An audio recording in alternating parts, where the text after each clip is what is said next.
Okay, a Minecraft movie has been out since April 4th, 2025, and it truly embraced the chaotic, creative, and often hilarious spirit of the game.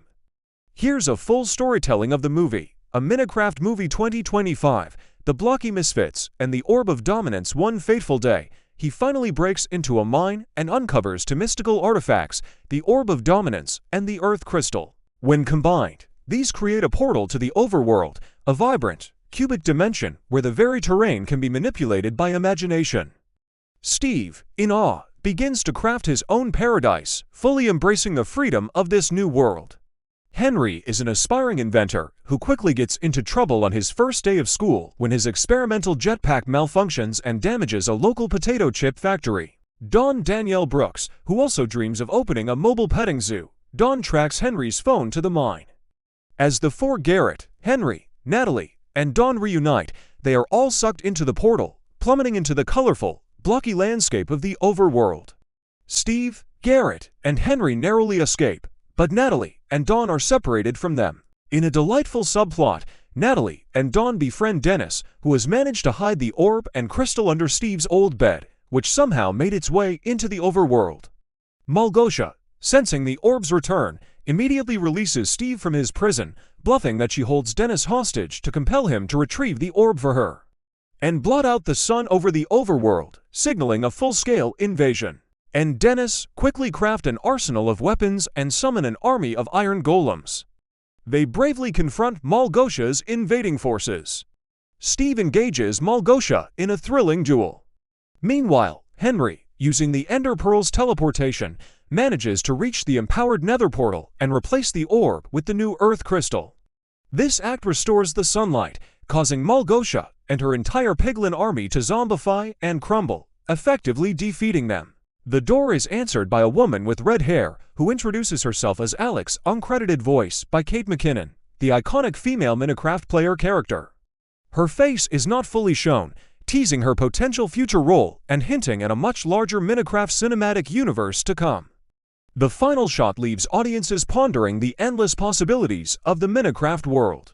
She declares war on the overworld, sending her massive piglin army through the portal. With the overworld saved, the party, including a reluctant Steve who has grown fond of his new companions, decides to return to Chugless.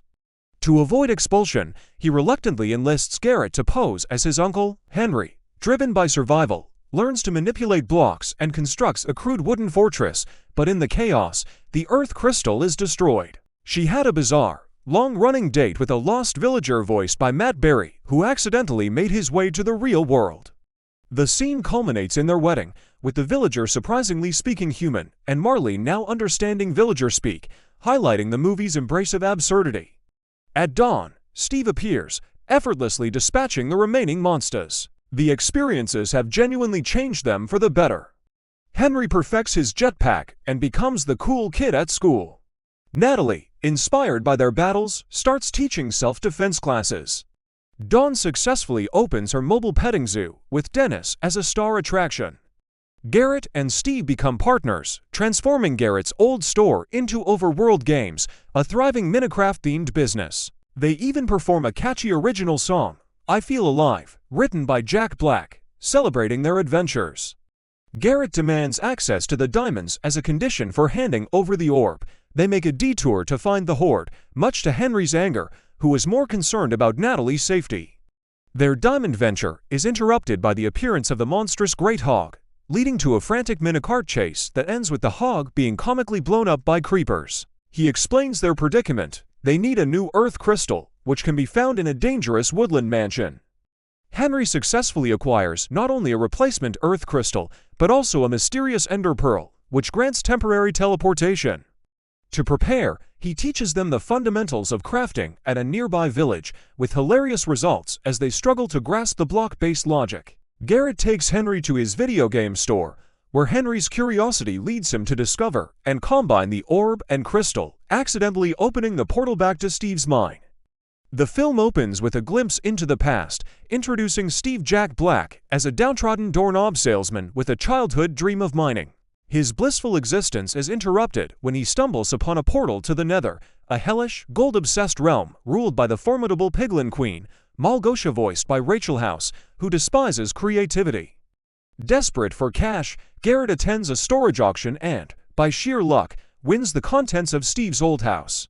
He's hoping for a rare Atari Cosmos, but instead finds Steve's old belongings, including the Orb of Dominance and the Earth Crystal. Małgosia, coveting the Orb of Dominance to control the overworld, imprisons Steve, but before his capture, Steve cleverly sends the Orb and Earth Crystal back to his old home in the real world, entrusting them to his loyal dog, Dennis, who makes appearances both as a regular dog and a cubicle Volf in the overworld. Years later, in the real world, we meet Garrett the Garbage Man Garrison Jason Momoa, a washed-up 1980s video game champion struggling to keep his arcade and video game store afloat in the small town of Chuglis, Idaho. Meanwhile, siblings Henry Sebastian Eugene Hansen and Natalie Emma Myers have just moved to Chuglis after the death of their mother. Natalie, worried when Henry goes missing, calls their quirky real estate agent. The Misfit Quartet quickly discovers the unique physics of the overworld. Night falls, bringing hostile mobs. The village is soon attacked by Małgosia's Piglin forces, led by her top aide, General Chungus voiced by Jared Hess, who are relentlessly pursuing the orb. Steve, mentioning a hidden hoard of diamonds, sparks Garrett's greed. Finally arriving at the heavily guarded woodland mansion, Steve and Garrett create a diversion to distract the pillagers, allowing Henry to sneak in. Back in the Nether, Małgosia, now wielding the Orb of Dominance, supercharges the Nether portal, causing it to expand dramatically. The climax is a grand, chaotic battle. The reunited heroes, now joined by Natalie, Dawn. In a moment of classic video game movie trope, Garrett, who seemed to have sacrificed himself earlier, reappears, having miraculously survived an explosion. The film wraps up with a heartwarming look at the characters' lives post-overworld adventure. The film also features a hilarious mid-credits scene involving Jennifer Coolidge's character, Vice Principal Marlene. In a post-credits scene that truly excited fans, Steve returns to his old house in the real world to retrieve some belongings from his attic.